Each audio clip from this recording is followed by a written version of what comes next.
मेरे प्यारे बच्चे, एक बात समझ लो और ठान लो कि तुम किसी भी भावनाओं से प्रभावित नहीं होगे मेरे बच्चे।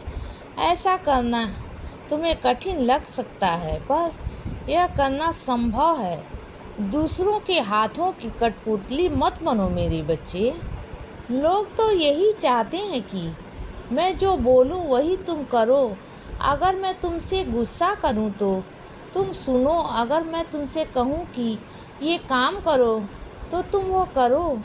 आपस में मिलजुल कर रहना अलग बात है और किसी के हाथ की कठपुतली बनना ये अलग बात है। तो बच्चे, अपने आत्मसम्मान को जिंदा रखने के लिए खुद का सम्मान करना सीखो और नहीं बोलना सीखो। जो बात तुम्हारे मन के विरुद्ध है वहाँ नहीं बोलना ज़रूरी है बच्चे। फिर चाहे वह तुम्हें किसी परिवार वालों के लिए ही क्यों ना बोलना पड़े बच्चे। अगर बोलोगे नहीं तो तुम उनके हाथ की कठपुतली बनकर रह जाओगे।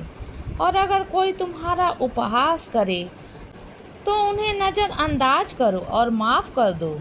यदि तुमने उनकी बातें मन में ले ली और खुद को नीचा समझ लिया तो तुमसे बड़ा मूर्ख कोई नहीं होगा, क्योंकि जो तुम्हारा उपहास कर रहे हैं वो तो यही चाहते हैं कि तुम आगे ना बढ़ो, हमेशा उनके नीचे दब कर रह जाओ। इसीलिए सबकी बातें सुनो, लेकिन जो ज़रूरी है वही अपने अंदर ग्रहण करो बच्चे।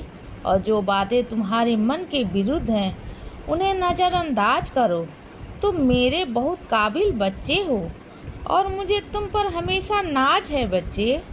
और मैं जानता हूँ कि तुम हमेशा मेरे दिखाए मार्गदर्शन पे चलोगे और अपने आत्मसम्मान को हमेशा बरकरार रखोगे मेरे बच्चे।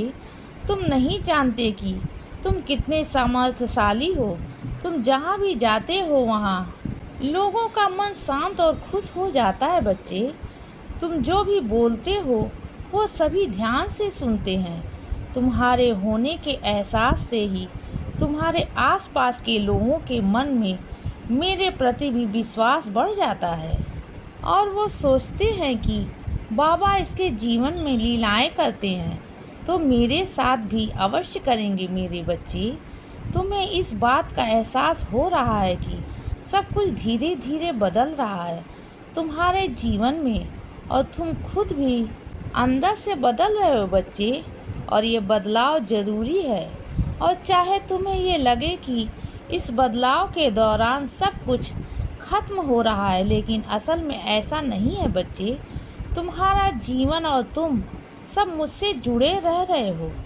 मेरे नज़रिए से देखो और मुझ पर विश्वास रखो और इस बदलाव का स्वागत करो। तुम्हारे जीवन में सब कुछ अच्छा ही होगा। और अपने बीते हुए कल को याद मत करो, तुम मेरे बच्चे हो और मैंने तुम्हारे भविष्य की सारी तैयारी कर रखी है। बस तुम देखते जाओ। तुम्हारा भविष्य बहुत ही उज्जवल है मेरे बच्चे। जीवन जीने के लिए सब्री बहुत ज़रूरी है, परंतु मैं ये भी जानता हूँ कि सब्री रखना तुम्हारे लिए कभी कभी बहुत मुश्किल हो जाता है। पर जब तुम सब्री रखते हो तो क्या तुम्हें वहाँ मेरे होने का एहसास नहीं होता मेरे बच्चे। मैं तुम्हें हर पल देख रहा हूँ और हर पल मैं तुम्हारे साथ ही हूँ। तो व्यर्थ की चिंता क्यों करते हो। हमेशा प्रार्थना करो, क्योंकि प्रार्थना में बहुत शक्ति होती है और मुझे वो मेरे बच्चे बहुत पसंद हैं जो दूसरों के लिए हमेशा प्रार्थना करते हैं। तो बच्चे, हमेशा प्रार्थना करते रहो, क्योंकि न जाने मैं कब तुम्हारी प्रार्थना सुन लूँ। मेरे बच्चे, जीवन में कभी कभी शांत रहना अच्छा होता है। अपनी बात सही हो तब भी, क्योंकि सही वक्त आने पर उन्हें समझाया जा सकता है। और मैं चाहता हूँ कि तुम अपने दोस्तों के साथ थोड़ा वक्त बिताओ, तुम्हें अच्छा लगेगा। और एक बात हमेशा याद रखना कि कभी भी किसी भी इंसान को मत आंकना, क्योंकि जो जैसा है वो क्यों है, उसकी ज़िंदगी में क्या चल रहा है ये तुम नहीं जानते। क्योंकि तुम्हारी तरह ही हर कोई अपने जीवन में एक लड़ाई लड़ रहा है बच्चे।